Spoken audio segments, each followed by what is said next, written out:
My name is Daniel Marsh. I'm 44 years old. I live in a modest brick house outside Columbus, Ohio.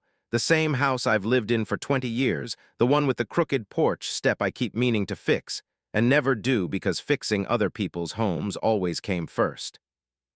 I run a small HVAC repair company. Just me, 2 trucks, and a business phone that rings at all hours because furnaces don't care what time it is when they decide to die.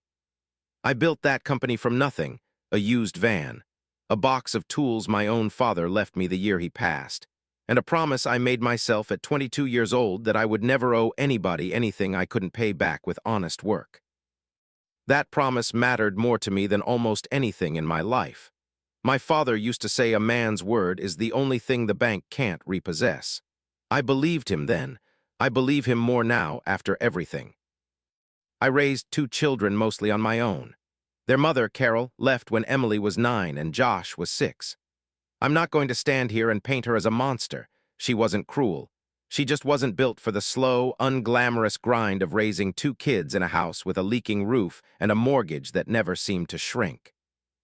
She moved to Arizona with a man who sold timeshares on the phone, and I stayed in Ohio and learned how to French braid hair from a YouTube video at 11 o'clock at night, sitting on the edge of a bathtub with Emily half asleep in front of me. I want you to understand something before I go any further. I was not a perfect father. I missed things. I missed a school play once because a family with a newborn baby had no heat in February and I couldn't leave them in the cold, not even for one night, not even for my own daughter's construction paper crown. I worked too many Saturdays. I said next weekend, I promise, more times than I'd like to admit. But I was there.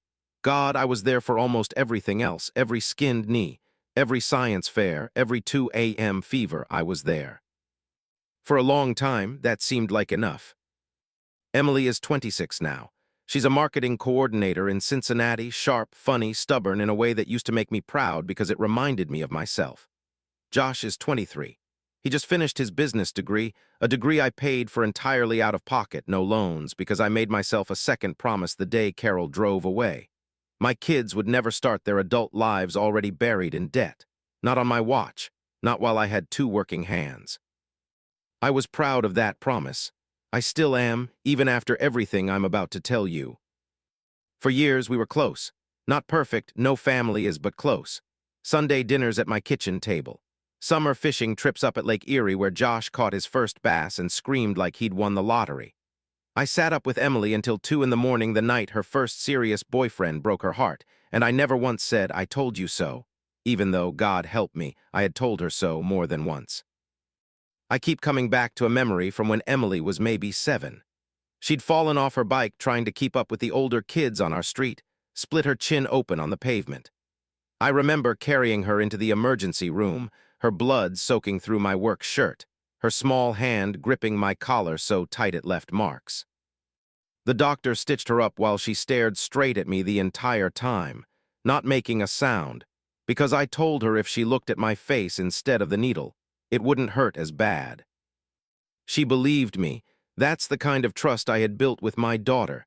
That's the kind of trust I thought would last forever.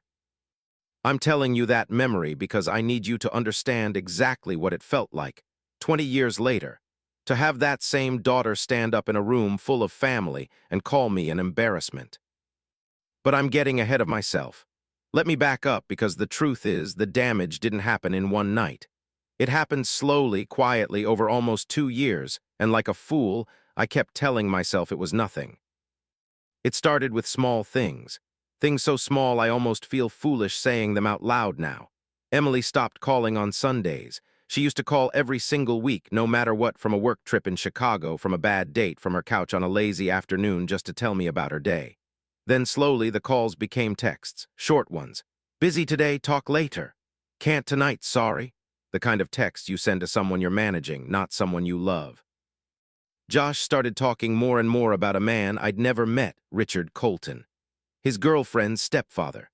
A retired orthopedic surgeon, apparently, with a lake house in Michigan and a garage full of cars that cost more than my house. Richard says a real businessman diversifies, Josh told me once over the phone, and I remember the way he said it, like he was reciting something memorized, not something he actually understood.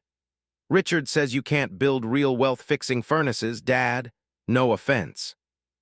No offense, I remember laughing that off at the time. I told him, none taken, bud, and changed the subject because what else was I supposed to say? Kids find new voices to admire. That's normal, healthy even.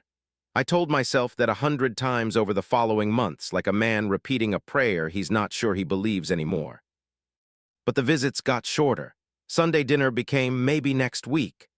The excuses got longer and vaguer, and every single time I brought up the business. A new contract I'd landed, an apprentice I was training, the truck I'd finally paid off after 4 years, I'd watch Emily's eyes drift down to her phone, like she was waiting for a more interesting conversation to rescue her from mine. I noticed, of course I noticed. A father always notices when his children start looking through him instead of at him. I just didn't want to believe what I was noticing meant anything. Then came my mother's 68th birthday. My sister-in-law, Karen, had insisted on renting the banquet room at Willow Creek Country Club, even though half the family could barely afford the gas money to drive out there. White tablecloths, 40 folding chairs arranged in careful rows. My mother in a blue dress she'd owned since 2009, the same dress she wore every year because to me she was still the most beautiful woman in any room she walked into.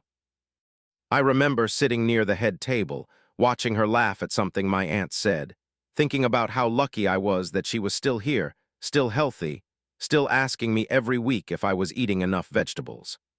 I remember feeling, for just a moment, that everything in my life was exactly where it should be. I gave a short toast. I always did every year, nothing fancy, just something true. I stood up, glass in hand, and said that my mother taught me showing up mattered more than showing off, and that I tried to live by that every single day of my life. I meant every word. I sat back down, I picked up my fork. And that's when Emily stood up.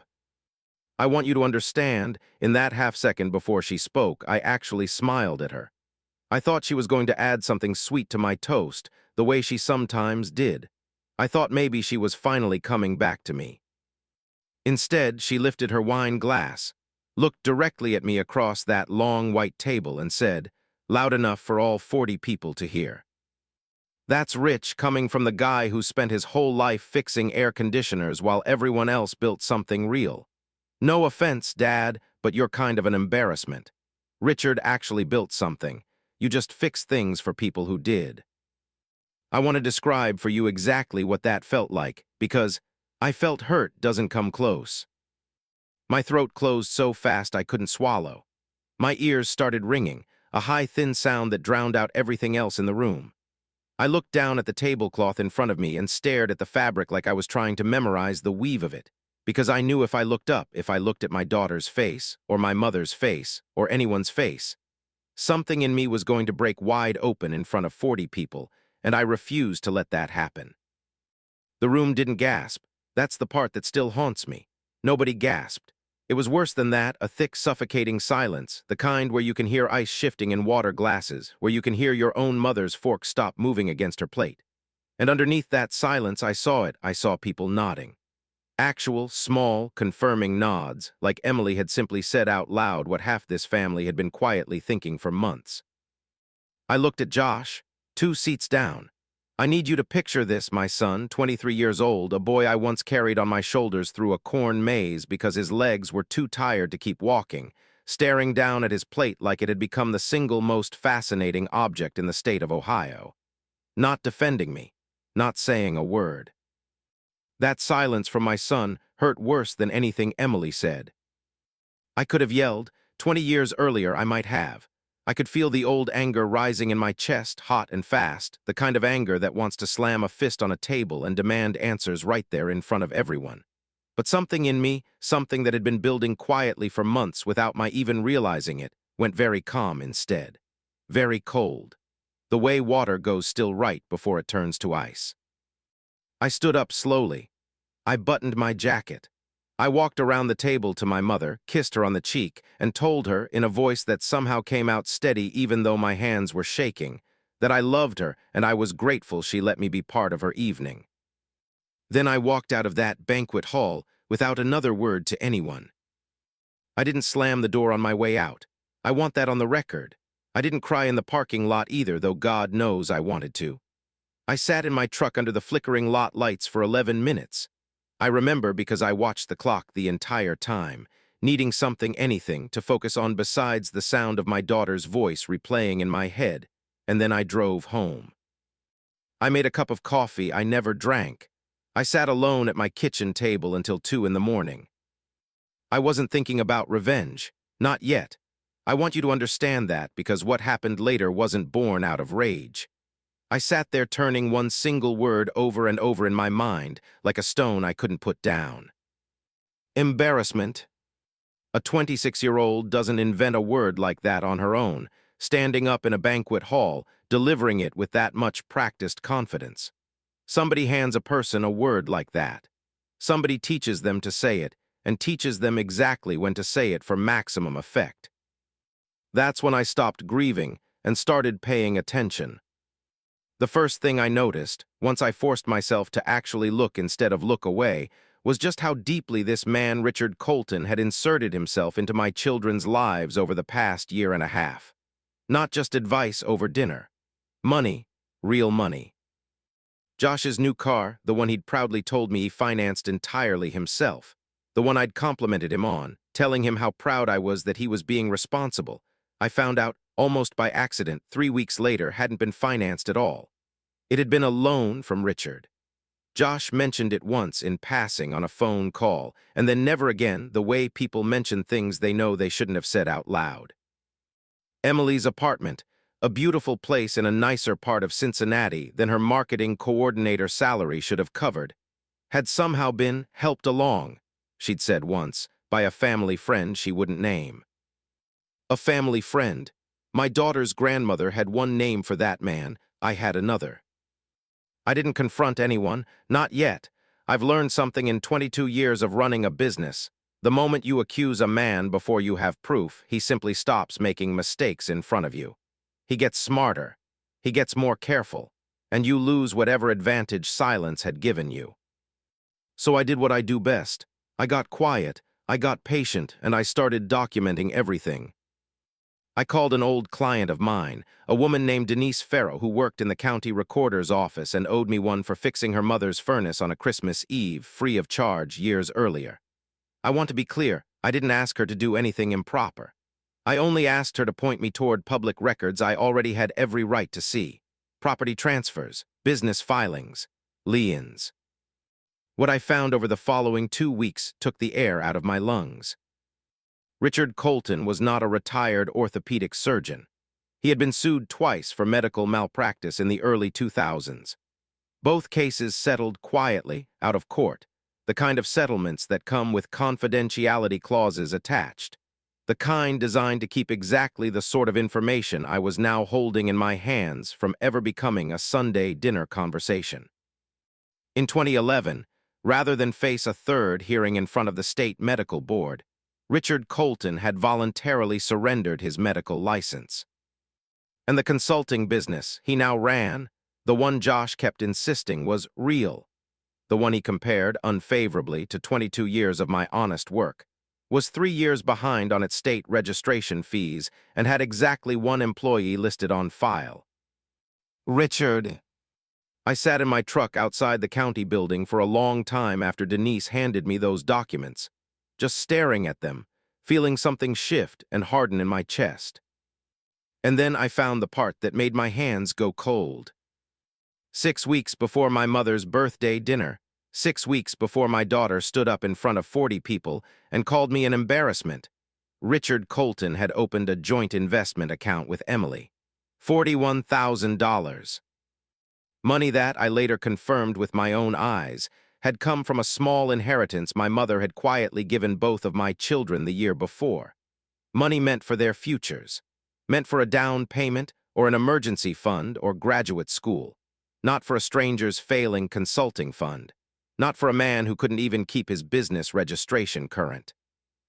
I sat with that discovery for 3 full days before I said a single word to anyone. 3 days of watching my daughter's texts come through, short, distracted, distant, and biting my tongue every single time. because I knew if I said anything too soon, I would lose whatever thin thread of trust still connected us. On the fourth day, my phone rang. It was my mother. Her voice was smaller than I had ever heard it. "Daniel," she said, "I need to tell you something, and I should have told you sooner. I'm sorry."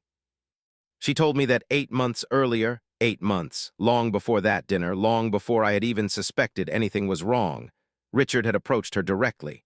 Not through Emily. Not through Josh.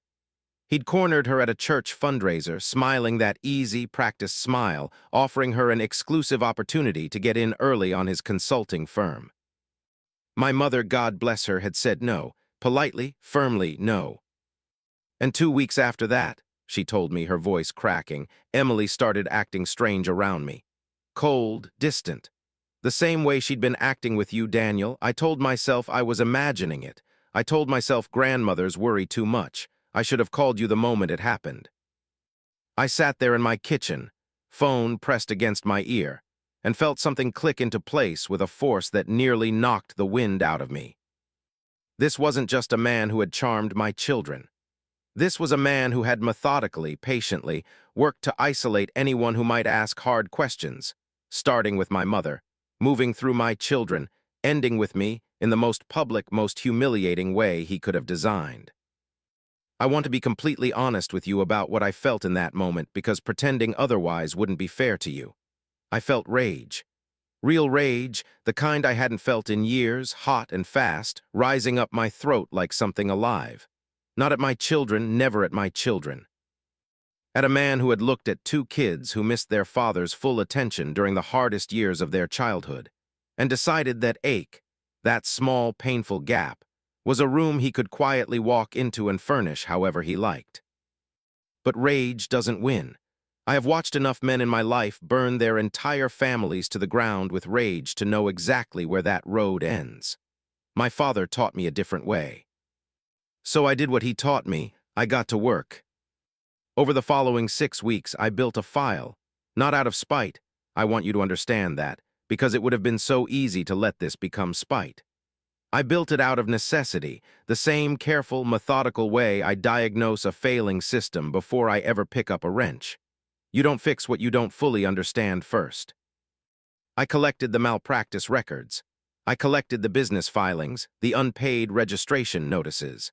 I tracked down a man named Gary Wenzel, whose name I found buried in one of the old lawsuit documents. It took 3 phone calls and 1 very awkward voicemail before he finally called me back. Gary had lost most of the feeling in his left hand after a surgery Richard performed while, according to the court documents sitting in the folder on my kitchen table, under active investigation for an earlier, undisclosed case. Richard had never told the hospital board. He'd never told Gary either, not until it was far too late to matter. "I still can't button my own shirt with that hand," Gary told me over the phone, his voice flat, worn down by years of quiet anger. "You're the first person who's called me about him in over a decade." I remember sitting there after we hung up, thinking about my daughter's $41,000 sitting in an account controlled by a man who had done that to another human being and simply moved on, smiling, rebuilding himself as a consultant, looking for the next room to walk into. But I want you to understand, while I was building that file, I never once stopped being their father. I still called Josh every single Sunday, even on the weeks he didn't pick up, even when the call went straight to voicemail, and I found myself talking to a robotic greeting instead of my son's voice. I still texted Emily happy birthday, happy Thanksgiving, drive safe in the snow. The ordinary, unglamorous things a father says even when his heart feels like it's somewhere else entirely, locked away in a folder full of court records. I never mentioned the banquet hall. I never once brought up Richard's name. I wanted them to feel, without ever being told directly, that my door hadn't closed. Even though, if I'm honest with you, something quiet and guarded had shut inside me toward both of them, a door I wasn't sure I knew how to open again on my own. The break came in November, 3 days before Thanksgiving. Josh called me, not a text this time, an actual phone call at 9 o'clock at night. His voice was tight, strained in a way I hadn't heard since he was 16 years old and had just wrecked my truck learning to drive stick, terrified to tell me, terrified of what I might say. "Dad," a long pause. I could hear him breathing on the other end. "Richard's asking me to sign something, a promissory note. He wants $40,000 for the next round of the fund. He says Emily already put in more than that. He says if I don't move now, I'm going to miss the return everyone else is getting." Everyone else. I remember thinking, sitting alone in my kitchen, staring at that folder full of documents proving there was no everyone else. There was no fund. There was no return. There was only a man in a Navy sport coat and a Tesla and two kids who missed something they couldn't quite name. I didn't tell Josh any of that, not yet. I didn't mention the malpractice records. I didn't raise my voice, even though every muscle in my body wanted to. I asked him one question instead. "Josh," I said slowly, "have you ever actually seen this fund make anyone money? Not heard about it from Richard. Not heard about it from Emily. Seen it with your own eyes." Silence on the line. A long one. I could practically hear him turning the question over in his mind, the way you turn over a rock you've walked past 100 times without ever looking underneath. "No," he finally said, his voice barely above a whisper. "I haven't." "Then before you sign anything," I told him, my heart pounding so hard I was sure he could hear it through the phone, "give me 48 hours.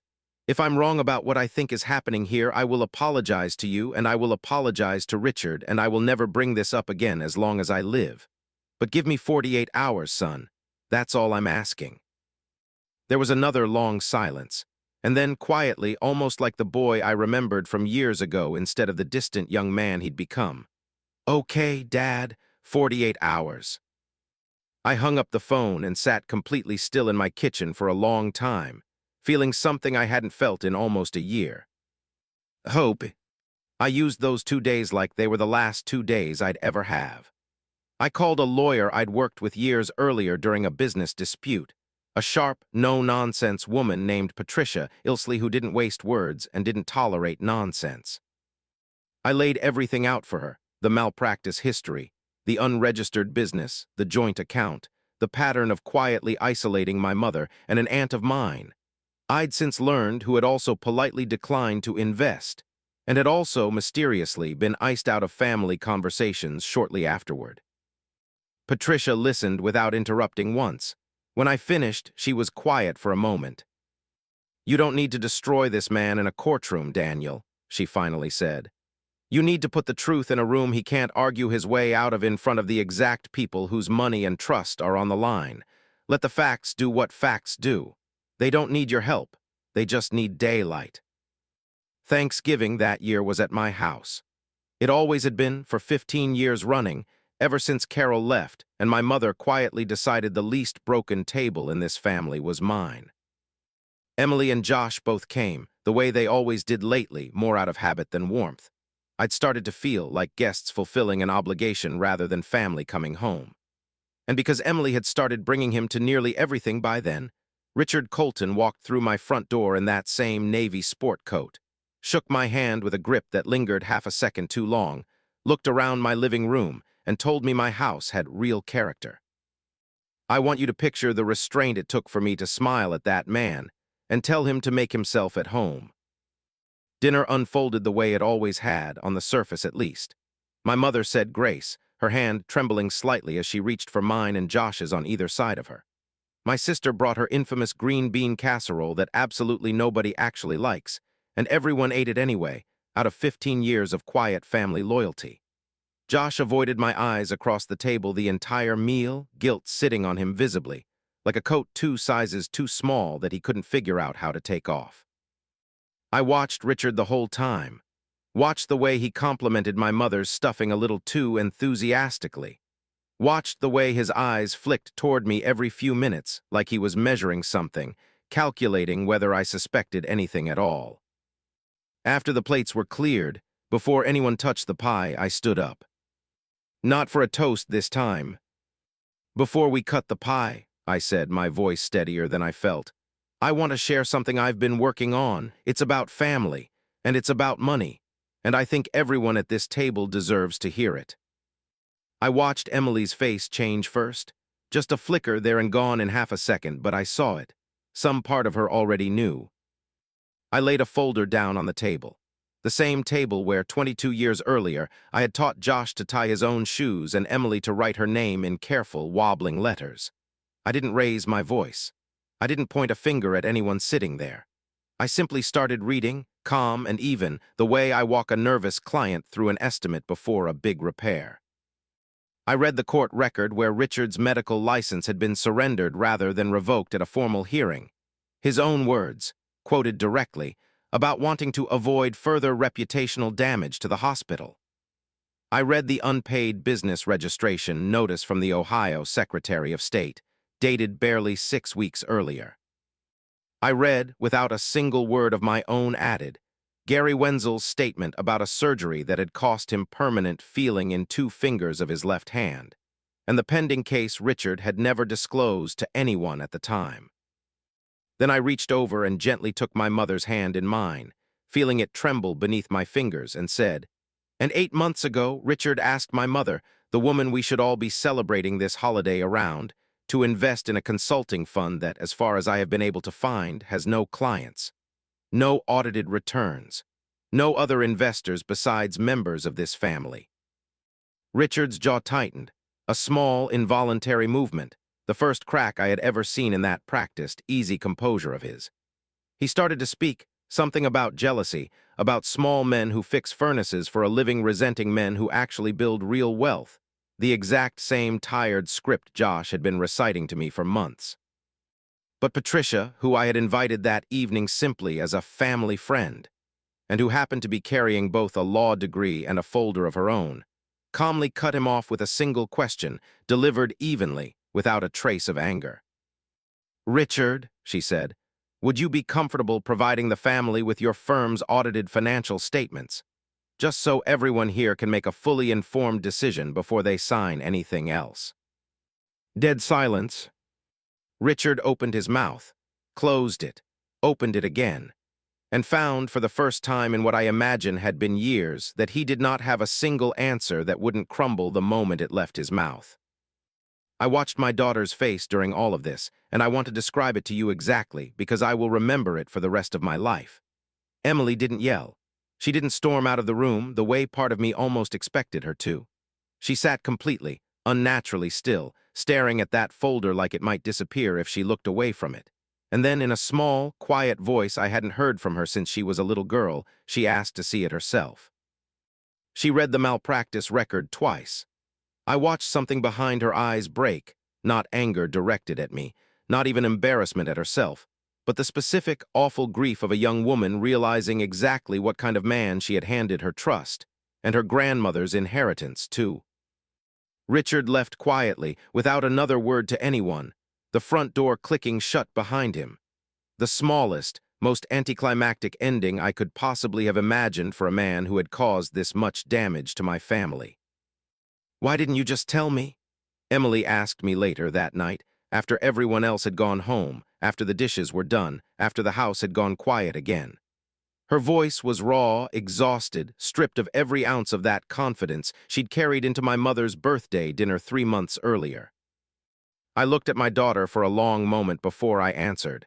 "Because you wouldn't have believed me," I said gently. "You needed to see it yourself. I needed you to see it yourself." I wish I could tell you the reconciliation was instant, that we hugged it out that same night and everything went back to the way it used to be. But that wouldn't be honest, and honesty is the only thing I have to offer you in this story. It took months, real slow, difficult months. Emily lost most of that $41,000. Richard had already quietly moved a large portion of it before the truth ever came out at that dinner table, and what remained is still tied up in a legal fight Patricia is helping her pursue. Josh, at least, never signed that promissory note. That $40,000 we managed to save. But the money was never really the point, was it? What surprised me most, what still catches in my throat when I think about it, wasn't the money at all. It was watching my daughter, 3 weeks after that Thanksgiving, show up at my shop completely unannounced, holding 2 cups of coffee, and sit down on the old wooden bench by the parts counter where she used to do her homework as a little girl. "I don't think you're an embarrassment, Dad," she said quietly, staring down at the coffee cup in her hands instead of at me. "I think I was embarrassed of the wrong things, and I'm sorry it took losing money to finally see that. I didn't need her to grovel. I didn't want a long speech or a dramatic apology. I just wanted my daughter back. And slowly, carefully, week by week, I got her back, not the version of her that apologized simply because she'd been caught, but the real one, the one who started calling on Sundays again because she genuinely wanted to hear my voice, the one who began asking real questions about the business she used to dismiss without a second thought, the one who came by the shop one Saturday morning in March just to sit and watch me rebuild a compressor motor. The exact same way she used to watch when she was 7 years old and thought everything I touched was some kind of magic trick. Josh took longer to come back. Guilt does that to some people. It makes them disappear instead of showing up, makes them avoid the very person they most need to face. But by spring, he was back in my driveway on Saturday mornings, handing me wrenches the way he used to, asking real questions about how to run a business the honest way, the slow way, the way that doesn't need a stranger's Tesla parked in the driveway to prove it's real. My mother, for her part, never fully forgave herself for staying quiet as long as she did, though I've told her a dozen times over that there was nothing to forgive. I just wanted to believe my grandchildren were safe, she told me once, her eyes wet. That's not a crime, Daniel. That's just love, doing what love does when it's afraid of losing something it can't get back. As for Richard Colton, the last I heard through Gary Wenzel, who I still call now and then, just to check in, he'd moved his consulting business down to Florida, where apparently the sunshine is a little more forgiving of a man's history than an Ohio winter. I don't think about him much anymore, if I'm honest. Men like that need an audience far more than they need money. And once that audience finally saw him clearly, in the bright, unforgiving light of a Thanksgiving dinner table, he simply had nothing left worth performing for. It's been almost a year now since that banquet hall, since the word embarrassment landed on me in front of 40 people I had known my entire life. I won't stand here and pretend it doesn't still sting somewhere quiet on the harder days. But I've learned something important about that particular kind of pain. It doesn't disappear because you got even with someone. It fades slowly because you finally got honest. And because the people who hurt you found their own way back to honesty too. Last month, my mother turned 69 years old. We had dinner at my house this time. No country club, no white tablecloths, no rented banquet room.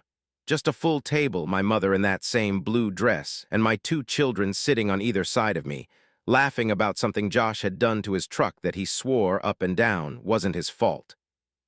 Emily stood up before we cut the dessert, the same way she had exactly 1 year earlier. My chest tightened, just for half a second, an old reflex I don't think I'll ever completely lose. She raised her glass and looked directly at me, the way she had that terrible night at Willow Creek, except this time her eyes were soft instead of sharp. To my dad, she said, her voice steady and clear, who spent his whole life fixing things other people had given up on furnaces, this family and me. I used to think that made him small. I know now it's the biggest thing a person can possibly do. Nobody at that table nodded politely and looked away this time. Nobody stared down at their plate. My mother cried, the good kind of crying, the kind that comes from relief instead of grief. And Josh reached over and squeezed my shoulder the exact same way I used to squeeze his when he was small and scared of something in the dark. I didn't say much in that moment. I didn't need to. I just looked around that table, my table in my house, built with money I earned fixing things other people had given up on, and thought about how real justice, the kind that actually lasts, isn't loud. It doesn't need a courtroom or a dramatic scene or a single raised voice. Sometimes it just needs the truth, a little patience, and a father willing to wait as long as it takes for his children to find their way back home to him. If this story touched your heart, don't forget to like, subscribe to Raw Revenge, and let me know where you're watching from. I'll see you in the next story.